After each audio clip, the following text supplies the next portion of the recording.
Hello, my name's Andy Ash. I'm an artist, a researcher and a teacher, and I live in Brighton.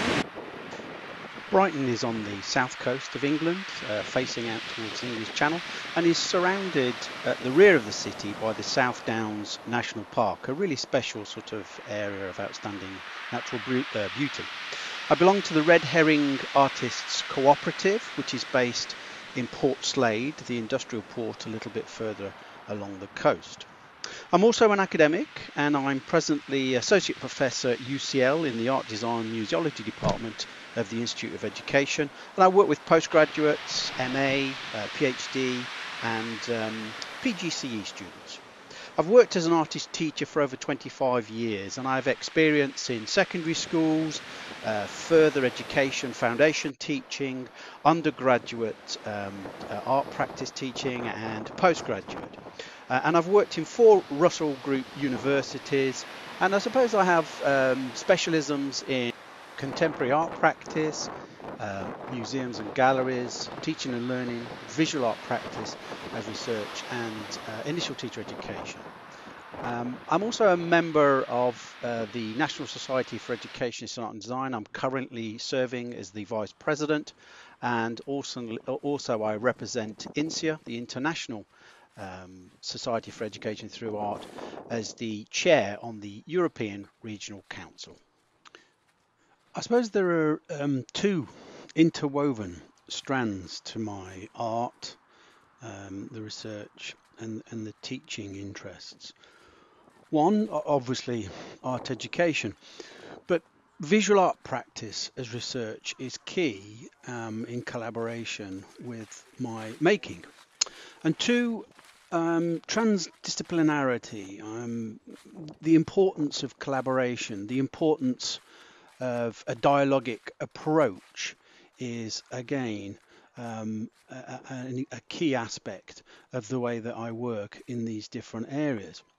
So my artistic practice includes sculpture, film, objects, drawing, print, usually in installations or in sort of in situ contexts, which again is an important part of that way that I use these moments, use the spaces to generate new knowledge. So there are a number of themes that the visual art practice and research explores and inquire into.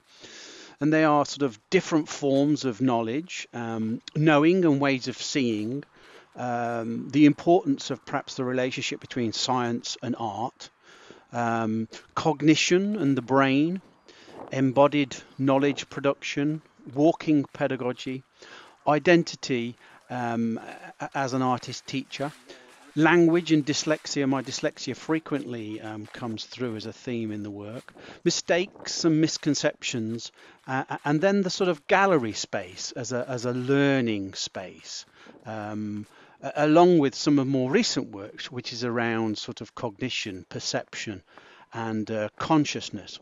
So throughout making and exhibiting and teaching, the visual outcomes become a part of the conversation with the audience, with the students in sort of knowledge production process. So the work that I'm exhibiting in the Art of Creative Research at the NIE is 3 collections, 3 different groups of work. One, the first one is a series of films, Hands Catching Perceptions, and these are 4 black and white films that I made during the sort of lockdown in my studio, and they're tightly shot frames of my right hand.